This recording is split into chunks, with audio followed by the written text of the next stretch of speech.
নমস্কাৰ মই হিমাংশু আজি এটা নতুন ভিডিঅ' লৈ আহিছোঁ টয়োটাই লঞ্চ কৰিছে নতুন গাড়ী ৰুমিয়নখন দেখিলে আপোনালোকে ভাবিব গাড়ীখন মই ক'ৰবাত আগতে দেখিছোঁ আৰু সেইখনে হৈছে মাৰুতি চুজুকিৰ আৰ্টিগাখনে এতিয়া ৰিবেজ কৰি পেলাই আৰু অকণমান মডিফাই কৰি পেলাই ৰুমিয়ন কৰা হৈছে টয়োটাৰ ফালৰ পৰা বাকী এলয় হুইলটো অলপ চেঞ্জ থাকে আৰু ফ্ৰণ্ট গ্ৰিলটো চেঞ্জ থাকে বিশেষকৈ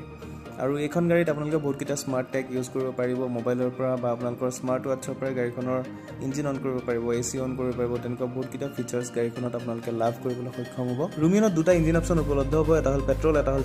চিএনজিটো অনলি 5 স্পীড মেনুৱেল ট্ৰান্সমিশ্যনত উপলব্ধ হ'ব আৰু পেট্ৰলটো 5 স্পীড মেনুৱেল ট্ৰান্সমিশ্যন আৰু 6 স্পীড অট'মেটিক ট্ৰান্সমিশ্যনত উপলব্ধ হ'ব আৰ্টিগাৰ দৰে 7টা সিটত উপলব্ধ হ'ব ৰুমিয়নখন আৰু আপোনালোকে সিটৰ ফেব্ৰিকখিনি অলৰেডি দেখা পাইছে ৰুমিয়নখনে সুজুকিৰ হাৰ্টেক প্লেটফৰ্মতে বনোৱা হৈছে লগতে dual front airbags front seat side airbags ABS with EBD and brake assist engine immobilizer ESP hill roll assist এনেকুৱা জাতীয় বহুত কিটা সেফটি ফিচাৰ্ছ দিয়া হৈছে ভিডিঅটো চাই যদি ভাল পালে লাইক শেয়াৰ আৰু সাবস্ক্ৰাইব বা ফলো কৰিবলৈ নাপাহৰিব